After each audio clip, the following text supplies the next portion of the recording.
امریکی صدر کی 25% ٹیرف کی دھمکی کام کر گئی۔ کولمبیا کا تارکین وطن کو قبول کرنے کا اعلان۔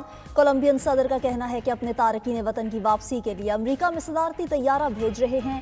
اس سے قبل کولمبیا نے تارکین وطن کو لانے والی امریکی پروازوں کو داخلے سے روک دیا تھا۔ ڈونلڈ ٹرمپ نے کولمبیا کی مصنوعات پر ہنگامی بنیادوں پر 25% ٹیرف عائد کر دیا تھا۔ دوسری جانب ٹرمپ نے امیگریشن حکام کو روزانہ 75 تارکین وطن کی گرفتاریوں کا ٹارگٹ دے دیا، جبکہ شکاگو میں انسانی حقوق کی تنظیموں کا ٹرمپ انتظامیہ پر مقدمہ، کہا کہ تارکین وطن کے خلاف کارروائی آئین کی خلاف ورزی ہے۔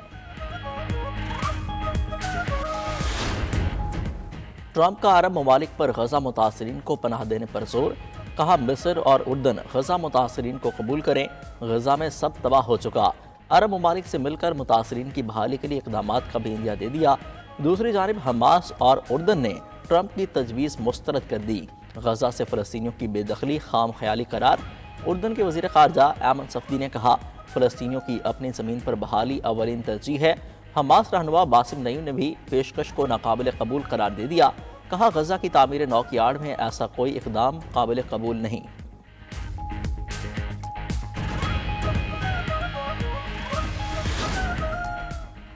وزیر اعظم شہباز شریف سے وزیر مملکت برائے خزانہ و محصولات علی پرویز ملک کی ملاقات۔ وزارت خزانہ و محصولات سے متعلق امور پر بات چیت۔ وزیر اعظم سے سابق وفاقی وزیر خواجہ سعد رفیق اور چیئرمین وزیر اعظم یوتھ پروگرام رانا مشہود بھی ملے۔ ملک کی مجموعی اور سیاسی صورتحال پر تبادلہ خیال۔ شہباز شریف سے ارکان اسمبلی عبدالغفار بٹو، عثمان اویسی اور فدا حسین کی بھی ملاقاتیں، اراکین نے متعلقہ حلقوں کے امور پر گفتگو کی۔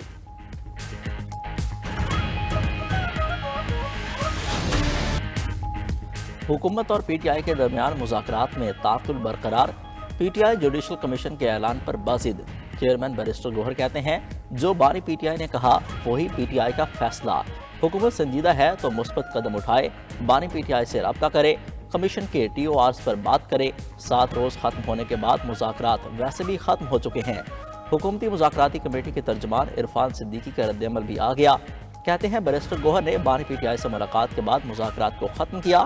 روزانہ نیا موقف ہوتا ہے، مذاکرات کو سرکس بنا کر رکھ دیا۔ مذاکرات کے دوران کچھ اور باہر آ کر کچھ اور کہتے ہیں۔ فرسٹریشن کے باعث یہ کچھ بھی کر سکتے ہیں۔ اگر یہ امن و امان کا مسئلہ پیدا کریں گے تو نمٹ لیں گے۔ پی ٹی آئی کو فیصلہ سازی کے فقدان کا طعنہ بھی دے دیا۔ کہا ہو سکتا ہے ہمارا جواب پی ٹی آئی کی خواہش کے مطابق ہو۔ 7 دن سے قبل کوئی جواب نہ دینے اور کمیشن کا اعلان نہ کرنے کا پیغام بھی دے دیا۔ کہا 28 تاریخ کو اجلاس ہوگا، کمیشن کا جواب بھی وہیں دیں گے۔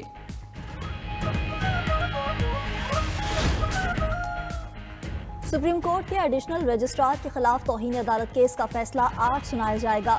2 رکنی بینچ محفوظ کیا گیا فیصلہ سنائے گا۔ جسٹس منصور علی شاہ اور جسٹس عقیل عباسی پر مشتمل بینچ نے فیصلہ محفوظ کیا تھا۔ جسٹس منصور علی شاہ پر مشتمل 3 رکنی بینچ نے 191A کی تشریح کے لیے مقدمہ مقرر کیا تھا، تاہم بعد میں supreme court practice procedure committee نے مقدمہ آئینی بینچ کے سامنے مقرر کر دیا۔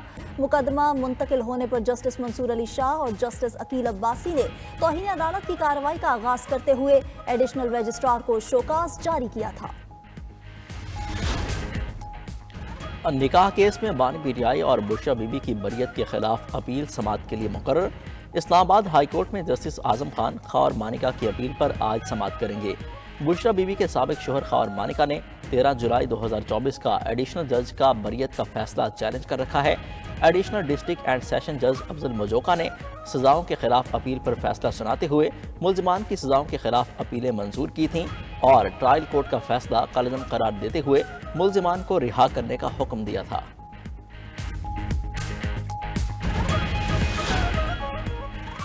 نواز شریف کے ساتھ کوئی ناراضی ہے نہ کوئی غلط فہمی۔ نواز شریف میرے لیڈر تھے، وہ ووٹ کو عزت دو سے ہٹ گئے۔ سربراہ عوام پاکستان پارٹی شاہد خاقان عباسی نے لندن میں پریس کانفرنس کرتے ہوئے کہا کہ نون لیگ اصول کی بنیاد پر چھوڑی ہے۔ اگر نواز شریف 8 فروری کو الیکشن ہار تسلیم کر لیتے تو آج پاکستان کا نقشہ مختلف ہوتا۔ مفتاح اسماعیل کہتے ہیں کہ پاکستان سرمایہ نہ بھیجنے کی اپیل نامناسب ہے۔ بانی پی ٹی آئی کی اپیل پر اوورسیز پاکستانیوں نے پیسہ بھیجنا بند نہیں کیا۔ پاکستان میں افراط زر میں کمی آئی ہے مگر مہنگائی مزید بڑھی ہے۔ 40% پاکستانی خطے غربت سے نیچے ہیں۔ سربراہ تحریک تحفظ آئین پاکستان محمود خان اچکزئی کا 4 ماہ کے اندر الیکشن کرانے اور عبوری حکومت لانے کا مطالبہ۔ کوئٹہ میں پشتون قومی جرگے سے خطاب میں کہا کہ پاکستان میں آئین اور قانون کی بالادستی کا نام و نشان تک نہیں، حکمران آئین کو اہمیت دیتے ہی نہیں۔ حقوق کے لیے جدوجہد جاری رکھنے کا عزم بھی دہرا دیا۔ پیکا ایکٹ کے تحت جرمانے اور سزائیں بھی مسترد کر دیں۔ کہا کہ پیکا ایکٹ عوام کی آواز دبانے اور انہیں جلسے جلوس اور جرگوں سے روکنے کے لیے لایا گیا ہے۔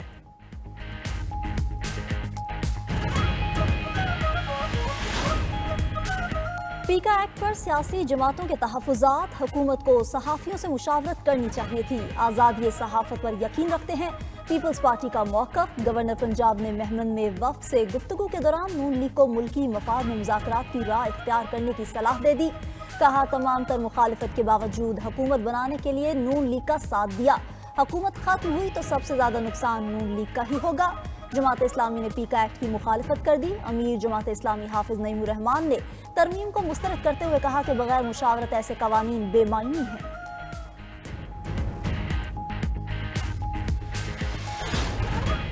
پیکا ترمیمی بل سٹیک ہولڈرز کی مشاورت کے بغیر پیش کیا گیا۔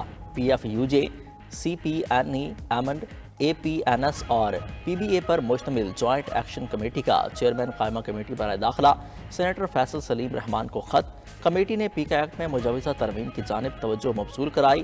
خط میں کہا گیا جوائنٹ ایکشن کمیٹی میڈیا کو جمہوری اصولوں سے ہم آہنگ کرنے کے قوانین کے خلاف نہیں، مشاورت کے بغیر جلد بازی میں ترمیم لانے کا انداز جمہوری اصولوں کی نفی ہے جو سنگین خدشات کو جنم دیتی ہے۔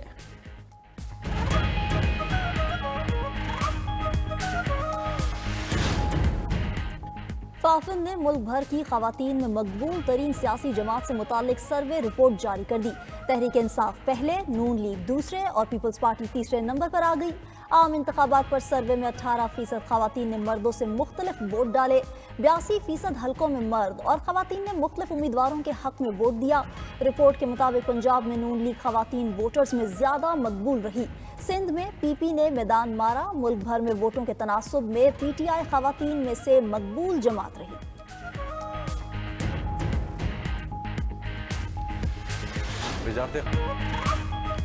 یورپ میں پی آئی اے پروازوں کی بحالی، وفاقی حکومت کا سخت اقدامات کا فیصلہ۔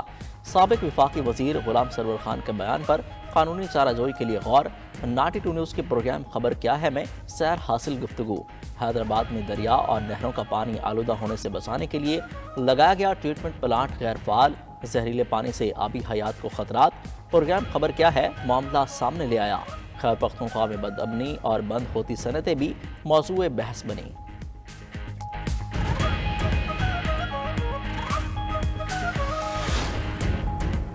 بھارت کے یوم جمہوریہ پر لندن میں خالصتان حامی ارکان کا احتجاج، سکھوں کی بھارتی ہائی کمیشن کے سامنے نعرے بازی، مظاہرین کا بھارت سے علیحدہ سکھ ریاست کے قیام کا مطالبہ، خالصتان تحریک کے مخالف بھارتی شہریوں کا بھی بھارتی ہائی کمیشن کے سامنے مظاہرہ، کہا سکھوں کے احتجاج نے بھارت کے یوم جمہوریہ کی اہمیت کو مجروح کیا ہے۔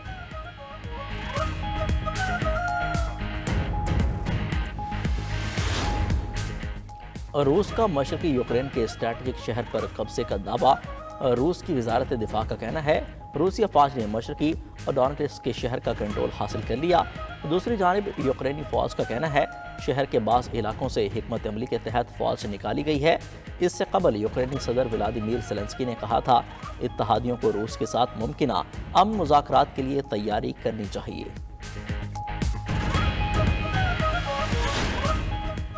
کانگو اور روانڈا کے درمیان تنازع پر اقوام متحدہ سیکیورٹی کونسل کا اجلاس، پاکستان کا کانگو بحران کے خاتمے کے لیے مؤثر اقدامات کا مطالبہ۔ پاکستانی مندوب منیر اکرم نے سلامتی کونسل پر زور دیا وہ مشرقی جمہوریہ کانگو میں جاری تنازع کی بنیادی وجوہات کو حل کریں، کانگو کی خود مختاری اور علاقائی سالمیت کی حمایت کرتے ہیں۔ انہوں نے روانڈا کی افواج سے کانگو سے انخلاء کا مطالبہ بھی کیا۔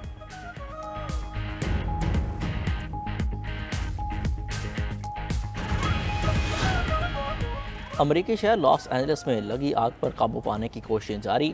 48,000 ایکڑ رقبہ جلانے اور 28 سانے لینے والی آگ پر اب تک مکمل طور پر قابو نہیں پایا جا سکا۔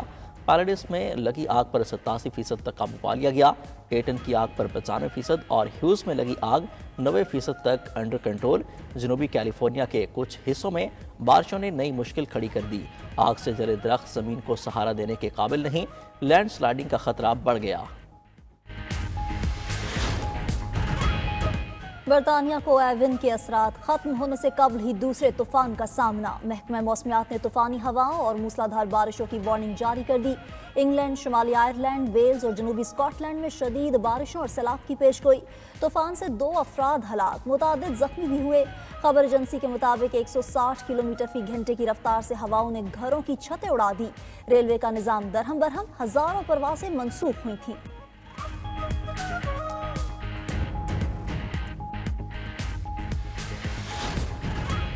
کبھی امکان ہے کہ وائرس چین کی لیبارٹری سے نکلا ہو۔